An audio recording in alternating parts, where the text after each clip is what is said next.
Hi, this is Chris Bianchi with Resolute Philanthropy, and today let's talk about donor motivation. Now, there is a lot that can be said about the science of donor motivation. There's lots of books that really go into the neuroscience and the research, but I'm going to keep it pretty simple today. I like to do that. And let's talk about some questions you can ask your donors to learn more about why they give to your organization. Now, it's important to have these conversations. It's important to learn these things from your donors for a very simple reason. If you understand what they love about your mission, you can help them see that in action. You can help direct future asks to the thing they love most. You can tell impact stories. You can connect them with other members of your team who are related to that aspect of your work. Basically, it's the first step to really creating a personalized relationship between the donor and your organization. The first question, and sometimes this is the first question I'll ask a donor, is how did you find us? Why did you give to this organization? Some of my colleagues call this like learning the donor's origin story, but I love to ask that question. Sometimes you'll find that a donor gives to you because of something personal in their life. Sometimes you'll find that they gave because a friend or colleague or coworker recommended your organization. Sometimes it's they know an employee or a volunteer.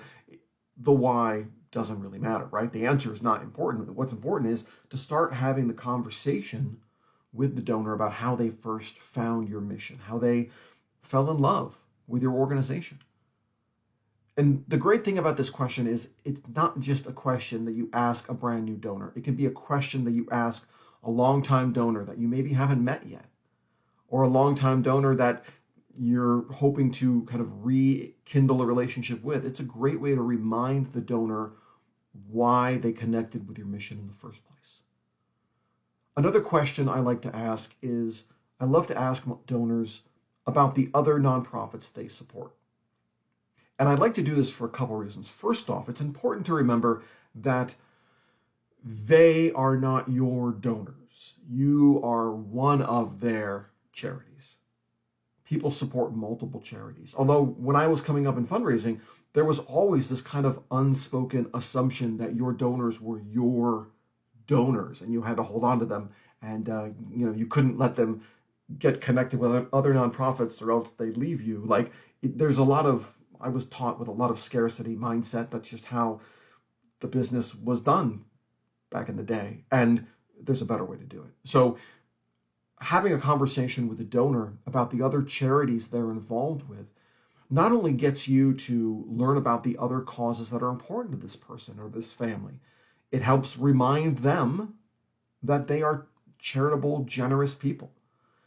And it also gives you an opportunity to ask questions about donor recognition, about events, about things this other nonprofit might be doing that you could do as well. You can ask them, so you're a longtime contributor to the local food bank. How do you feel about the way they celebrate your giving? And they might say, oh, I love it. They invite me to a luncheon, or I go out to coffee once a quarter with the CEO, or whatever it is. But it'll give you some more insight as to things that this particular donor likes. Now, I'm not saying you're going to change your entire structure for every single donor, but it might give you some clues as to some stewardship activities that could be really effective or really impactful for this individual.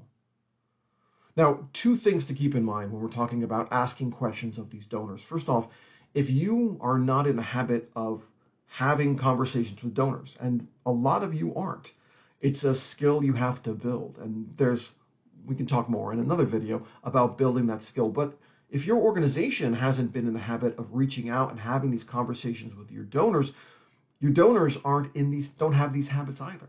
So there is going to be a time where you have to kind of build this trust. And the trust really comes from your donors understanding that when you meet with them, it's not necessarily going to be another solicitation, that you are genuinely curious and interested in these individuals, and you want to thank them, you want to learn about them, you want to share updates with them. So again, if this is brand new to you, it might take a little bit of time. You might be frustrated, but stick with it, because the most impactful philanthropy, I believe, starts with personal, meaningful conversations. And the second thing to remember is if you really want to get into the habit of learning from and listening to your donors, you have to be prepared to listen to your donors, which means you can't necessarily go into these meetings with 100 questions that you have to ask, or one question you're going to ask and then a 5-point presentation about the latest thing you want to talk to them about. It really has to be natural. It really has to be a give and take. And if you think about the conversations you have with your colleagues, the conversations you have with your friends, it's all give and take. It's all asking and listening and responding. You might have questions you want to ask and you never get to because the conversation goes in a different path. And I think a real danger for nonprofit professionals is to treat a donor meeting like a presentation, like a sales pitch, right? Like I have to get my talking points out. I have to walk through the slides with them on my iPad. I have to show them the brochure and walk them through page by page. And there are some times where that is the purpose of the meeting, right? There are some times where we're going to have a conversation about the new community center we're building, and I'd love to walk you through some of the features. But a lot of these more cultivation-driven or stewardship-driven conversations are really,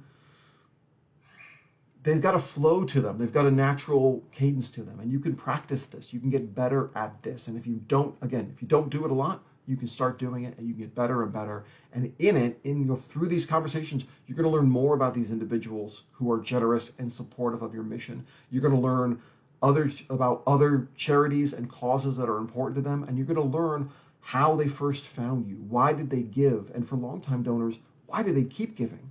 What is it about your mission that speaks to them? That's absolute gold when it comes to not only building relationships, but making plans for future involvement with these individuals. So, a few things. I hope you found that helpful. If you need a better strategy or a different strategy to get in front of your donors and to have these conversations, please let me know. I'd love to help. There's a lot of good things that happen when you start prioritizing these donor relationships. So that's all for it. That's all for today. Keep up the great work, and we'll talk to you soon.